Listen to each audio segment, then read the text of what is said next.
Department Q.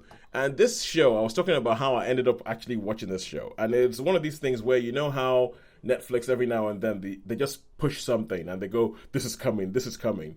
And when they said this is coming, the poster of this, I was like, what is that? I couldn't really tell what it was. I could tell that was Matthew Good standing there, but the poster almost made it look a little bit like either Supernatural or X-Filesy or something like that. And I was like, yeah, well, not going to bother watching that.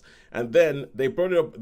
You know when they have one of those things where they have the banner and then they start playing a trailer of it, or they start playing like a little clip of it. So over the week, I ended up seeing 2 different clips. And from these clips, I couldn't figure out what this show was. I was watching this thing going, hang on. Because there was this bit where there's 2 people having a conversation, and it just ends up with going, we want you to take over a new department. It's downstairs. It's like we're Q, and it's like, but no, all the offices downstairs are numbered. There's no Q, and then she goes, it's downstairs, and you're like, wait a second. What is this? so I ended up watching the first episode just to figure out what the heck this show was. Thinking I'm probably going to watch the first episode. I'm just going to leave it and then go. And then sure enough, it is written well enough that by the end of the first episode, I'm like, oh, you so-and-sos. Now I've got to keep watching. Now I've got to find out what happens.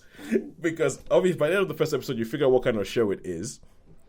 And this is kind of like, it is based on a, Sharon, I think you like this because it's set in Edinburgh mostly, set in Scotland. Oh, I was wondering where it was set. Yeah, it's set in Scotland, but it is based on some Scandi noir novels, which have been turned into a hit series of films in Sweden, I believe it is. But now they've not taken this, they've taken an English language version, they've relocated everything to Scotland. So it's kind of like almost a very Scandi now influence, very all that darkness, and as the plot unfolds, what actually happens and what's actually going on, very Scandi, but in Scotland.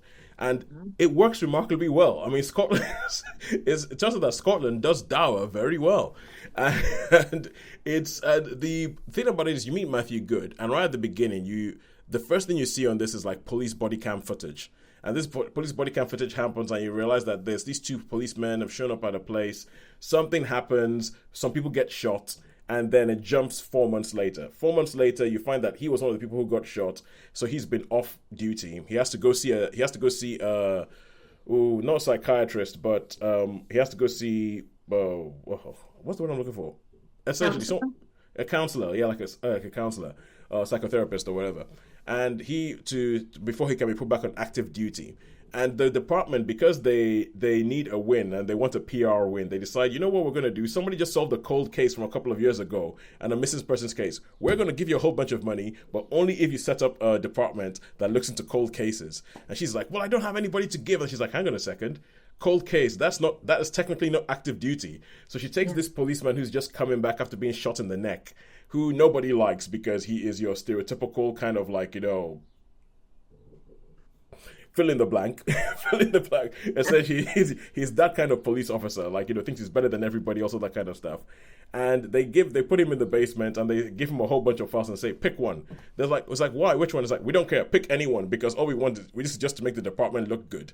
They take all the money that's been given to him for his department and they spend it on updating all the computers and putting up flat screen TVs in the rest of the police department. And they don't actually give him any of it. And he says, look, I need an assistant. And there's a Syrian guy who has been a refugee to Scotland, who's just coming around saying, I used to work with the police back in Syria. Is there anything? And then they go, oh, yeah. So they shove him down in the basement with this guy. And it's called Department Q because their office is what is the shower quarters. So as it goes along, as the story develops, you find out that there is a cold case. And the first episode tells you 2 stories in tandem, and then you realize that one of the stories is the cold case, is what actually happened leading up to the cold case, and the other story is the investigation of it. And you start finding out what's going on with what happens where there's somebody who disappeared 4 years ago, and the Syrian guy Akram, he says, I think she's still alive. They start going into it, and it's one of these things where the interaction between the characters is what makes this show work. And the fact that the way the case is built and the way it goes there's not too many giant leaps of "ooh, that's convenient" to happen or anything like that. But the way that the way they bring everybody on board and the way they build a team, what ends up being a team of the Karl Mork, Akram, somebody who's had like some mental health issues in the past, but is now trying to get back into active duty, and the other guy who was shot so is recovering and can't really walk, and how they build them up together to become this sort of team. I actually think that it's done quite well. I think it's too long. 9 episodes is too long. I kind of figured out what was going on before they revealed what was going on. But all in all, I thought it was really good.